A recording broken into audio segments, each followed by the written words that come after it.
ശ്രീമദ് ഭഗവത്ഗീത 2-ാം അധ്യായം 13-ാം ശ്ലോകം. ദേഹിനോസ്മിൻ യഥാ ദേഹേ കൗമാരം യൗവനം ജരാ തഥാ ദേഹാന്തരപ്രാപ്തർ ധീരസ്തത്ര നമുഹ്യതേ. ദേഹിക്ക് ബാല്യം, യൗവനം, വാർദ്ധക്യം എന്നിവ എങ്ങനെ ഉണ്ടാകുന്നുവോ അതുപോലെ തന്നെയാണ് ദേഹാന്തരപ്രാപ്തിയായ മരണവും. ഇതിൽ ധീരൻ ദുഃഖിക്കുകയില്ല. മാത്രാസ്പർശാസ്തു കൗന്ദേയ ശീതോഷ്ണ സുഖ ദുഃഖദാഹം ആഗമാപായിനോ നിത്യം സംസ്ഥിതിഷ്വ ഭാരതം. അല്ലയോ കുന്തിപുത്ര ന്യായഭാരത, ഇന്ദ്രിയങ്ങൾ വിഷയങ്ങളോട് സംബന്ധിക്കുമ്പോൾ ഉണ്ടാകുന്ന ശീതോഷ്ണങ്ങൾ, സുഖദുഃഖങ്ങൾ മുതലായ അനുഭവങ്ങൾ വരികയും പോവുകയും ചെയ്തുകൊണ്ടിരിക്കുന്നവയും നശ്വരങ്ങളുമാണ്. അവയെ സഹിച്ചാലും യം ഹിന വ്യഥയം ദേദേ പുരുഷം പുരുഷർഷഭം സമദുഃഖ സുഖം ധീരം സോ അമൃതത്വായ കൽപ്പതേ. അല്ലയോ പുരുഷശ്രേഷ്ഠ, സുഖത്തിലും ദുഃഖത്തിലും ഒരേ ഭാവത്തോടു കൂടി ധീരനായി ഇന്ദ്രിയങ്ങൾക്ക് വിഷയങ്ങളോടുള്ള സംബന്ധങ്ങളിൽ മനസ്സിലകാതെ ഇരിക്കുന്നവൻ മോക്ഷത്തിന് സമർത്ഥനാണ്.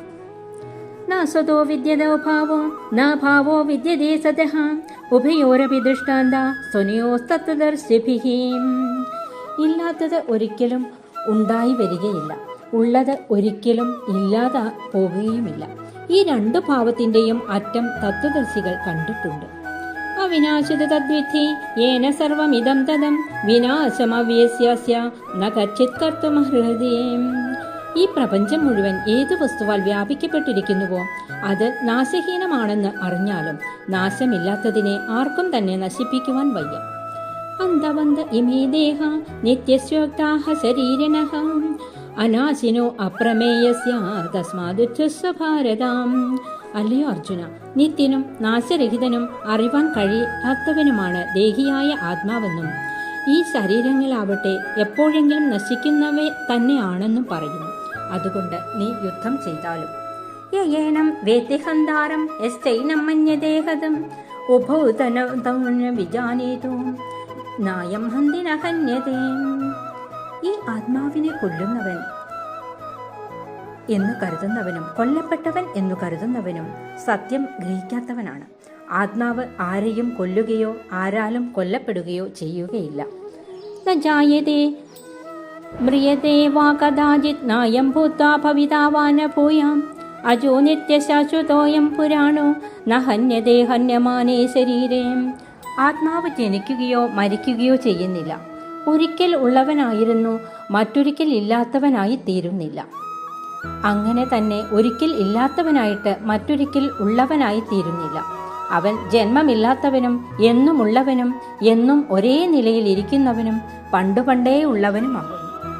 വേദാവിനാശിനം നിത്യം യേനമജമവ്യയം കഥം സ പുരുഷഃ പാർത്ഥാം കങ്കാദയതി ഹന്തികം. അനശ്വരനായും നിത്യനായും അജനായും അവ്യനായും ഇരിക്കുന്ന ആത്മാവിനെ അറിയുന്ന ആ പുരുഷൻ ആരെയെങ്കിലും കൊല്ലുകയോ ആരെയെങ്കിലും കൊല്ലിക്കുകയോ ചെയ്യാവുന്നതാണോ? വാസാംസി ജീർണാനി യഥാവിഹായ നവാനി ഗൃഹണാതി നരോപരാണി തഥാ ശരീരാണി വിഹായ ജീർണാനന്യാനി സംയാതി നവാനി ദേഹേ. മനുഷ്യൻ പഴകിയ വസ്ത്രങ്ങളെ ഉപേക്ഷിച്ച് പുതിയവയെ സ്വീകരിക്കുന്നത് പോലെ ദേഹി ജീർണിച്ച ശരീരങ്ങളെ ത്യജിച്ച് മറ്റു പുതിയവയെ പ്രാപിക്കുന്നു. നൈനം ചിന്തന്തി ശസ്ത്രാണി നൈനം ദഹതി പാവകാഃ ന ചൈനം ക്ലേദയന്ത്യാപോ ന ശോഷയതി മാരുതം. ഈ ആത്മാവിനെ ആയുധങ്ങൾക്ക് മുറിപ്പെടുത്തുവാൻ കഴിയില്ല. അഗ്നി ദഹിപ്പിക്കുകയില്ല, ജലം തണുപ്പിക്കുകയുമില്ല, വായു ശോഷിപ്പിക്കുകയുമില്ല. അച്ഛേദ്യോയം അദാഹ്യോയം അക്ലേദ്യോ ശോഷയേവ ച നിത്യഃ സർവഗതഃസ്ഥാണോ രചലോയം സനാതനഃ. ആത്മാവ് ഛേദിക്കപ്പെടാവുന്നവനോ ദഹിപ്പിക്കപ്പെടാവുന്നവനോ ദ്രവിപ്പിക്കപ്പെടാവുന്നവനോ ശോഷിപ്പിക്കപ്പെടാവുന്നവനോ അല്ല. അവൻ നിത്യനും സർവവ്യാപിയും സ്ഥിരനും അചഞ്ചലനും സനാതനനും